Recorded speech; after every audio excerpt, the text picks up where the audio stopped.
à tous. Alors que j'avais un petit peu du mal à me décider pour mon prochain projet de diorama, j'ai jeté un coup d'œil parmi les maquettes qui étaient déjà montées en attente de diorama et je suis retombé sur ce M24 Chafi Tamiya équipé de chenilles Fruiel Modellismo qui était destiné à un diorama Prague 1945. De là, je ressors le bouquin sur le soulèvement de Prague avec pas mal de photos d'époque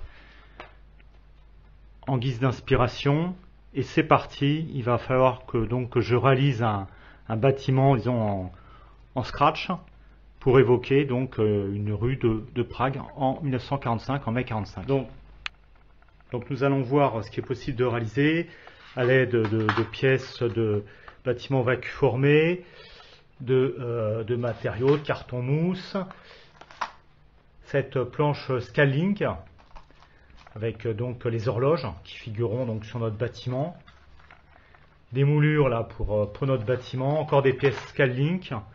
On va voir ce qu'on peut réaliser.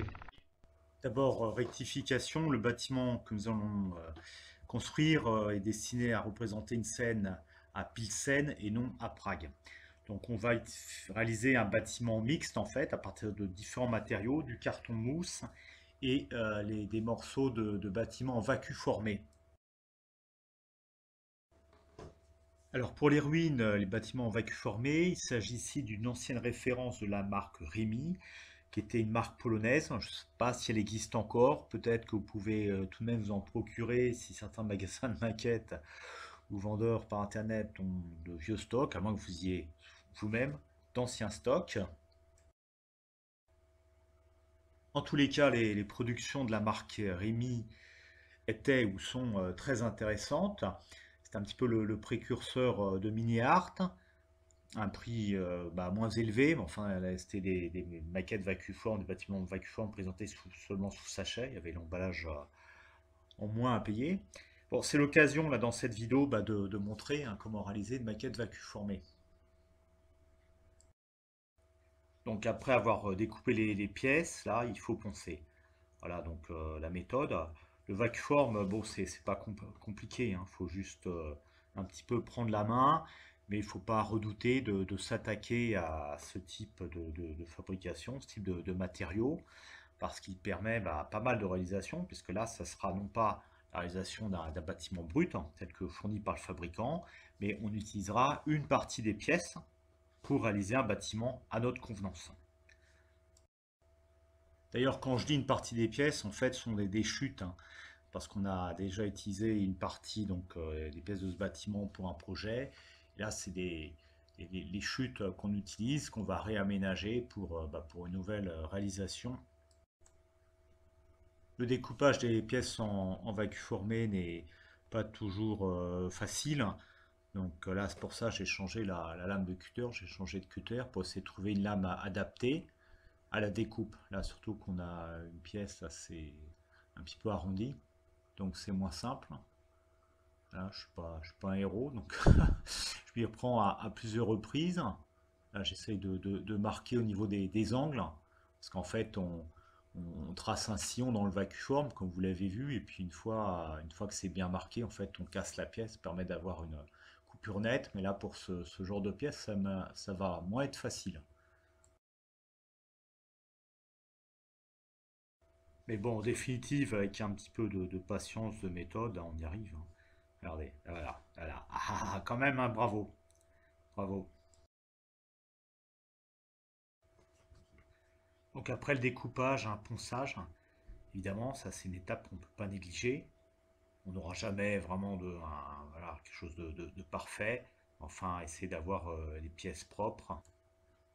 Et voici la partie la plus importante de la vidéo, du tutoriel. C'est la façon d'assembler les deux morceaux de mur en vacuformé. Donc comme vous pouvez le voir, à partir de chutes de plastic art, de vacuforme, on se découpe des petites languettes rectangulaires de plastique qu'on enduit de colle et qu'on dépose sur l'un des éléments, voilà, pour se faire des languettes qui vont permettre de coller les deux parties du bâtiment l'un avec l'autre. rectifions plutôt l'une avec l'autre. Donc on ne va pas lésiner sur le nombre de languettes. Voilà, toujours le petit essai à blanc, hein, comme dans toute étape de maquettisme, hein, toujours l'essai à blanc avant le collage définitif. Donc j'utilise la colle à maquette, la falaire, voilà. On applique bien que ça tienne. Rien de bien sorcier, vous connaissez. C'est pas mal ces petits commentaires là, plutôt que mettre de la musique de fond, ça change un peu. Là, je suis le Léon Zitrone de la maquette, hein, de la vidéo explicative de maquette. Je commente, hein, je trouve toujours quelque chose à dire. Là, je remonte la colle. Là, donc, et là, j'ai mis 4 morceaux, hop, et c'est à blanc, et ça passe bien, hein. Franchement, nickel, hein. Pas compliqué. Qu'est-ce qu'il y a? Ah bah oui, il faut en mettre un là, ah bah oui.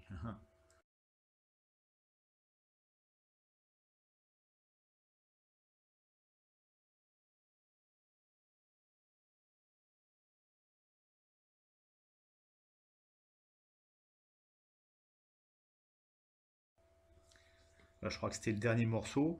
Bon, en fait, en filmant, tout en faisant ma maquette, j'ai omis de filmer l'assemblage définitif des deux parties. Donc, il manquera cet élément à la vidéo. Enfin bon, il n'y a pas grand-chose de mieux à montrer. Alors, on prépare donc la deuxième partie du bâtiment, sachant que dans cette vidéo, c'est juste au rez-de-chaussée, avec la partie qui comportera la porte d'entrée et le marchepied. Nous arrivons à une étape très importante, hein, qui est la disposition à blanc, toujours à blanc, donc du bâtiment sur le diorama. Donc le socle du diorama là est déjà défini, les tailles définies, c'est standard, l'emplacement à peu près du blindé, vous voyez qu'il y a un lampadaire qui figurera, et on va essayer de trouver la disposition qui nous semble donc la plus pertinente pour les deux morceaux de mur qui forment un angle, qui va un angle droit, donc spécifique. Et on va avec notre crayon papier, repérer sur le socle du futur diorama l'emplacement. Ceci dans un but précis, c'est qu'il va falloir découper dans du carton mousse en fait la base du bâtiment qui rehaussera le bâtiment et qui permettra aussi d'obtenir un ensemble plus solide. Contrairement à d'autres réalisations précédemment présentées en vidéo, là je ne vais pas faire de plan sur du papier. Je prends mes côtes directement à partir du socle et je reporte les côtes sur donc, la planche de carton mousse afin de découper la base du bâtiment qui permettra donc de rehausser le bâtiment. Donc le découpage là, du carton mousse, hein, rien de sorcier. C'est pour ça que la maquette aussi est multimatériaux. Toujours un petit essai à blanc, là, à voir si on ne s'est pas trompé dans les côtes. Là, on profite pour reprendre des côtes pour la partie où il y aura la porte. La porte, ce sera un élément en plastique mini art. J'ai pas sacrifié une boîte pour récupérer la porte. Non, non, c'est une pièce surnuméraire d'une boîte mini art de ruine que j'ai déjà utilisée et que je ne vais pas gâcher, hein. Elle est bienvenue pour cette réalisation. Nous voici à l'étape du découpage dans du carton plume cette fois-ci d'une nouvelle épaisseur de socle, donc pour surélever les deux pans de mur. Et afin donc de les adapter donc à la porte, la hauteur de la porte et au pas de porte. Alors toujours on vérifie un petit et maintenant le collage, donc la colle cyanoacrylate. Cyanoacrylate sur le pan de mur en vacuforme qu'on collera sur le carton du carton mousse, hein. Là on laisse bien le carton du carton mousse qui va protéger la mousse de la colle cyanoacrylate. On garde bien le carton là-dessus. Les deux portions de mur à l'angle désiré. Et avec de la colle à maquette, on colle ensemble les deux portions de mur selon l'angle désiré.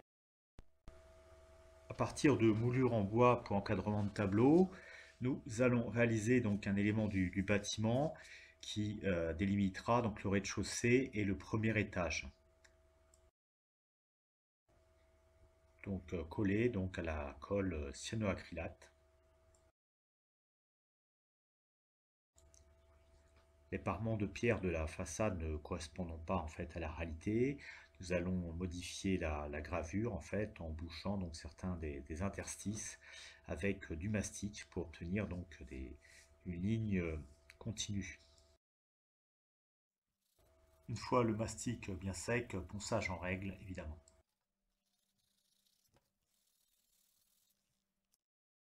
On ajoute un peu de mastic pour cacher l'aspect bois de la moulure.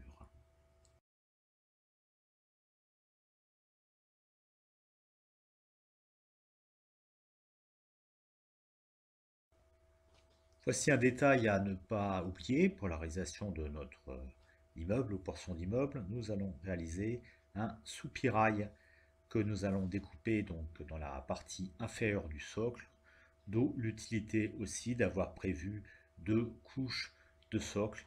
C'est donc dans la couche inférieure de carton plume, d'ailleurs beaucoup plus aisé à découper que le carton mousse, que nous allons réaliser donc notre soupirail.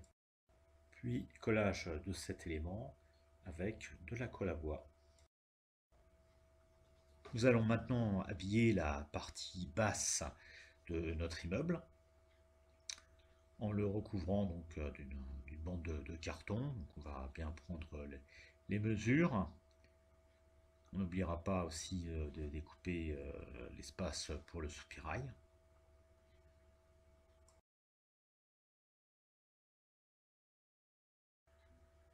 Et puis collage de nos bandelettes de carton d'habillage à la colle à bois en veillant à être méticuleux.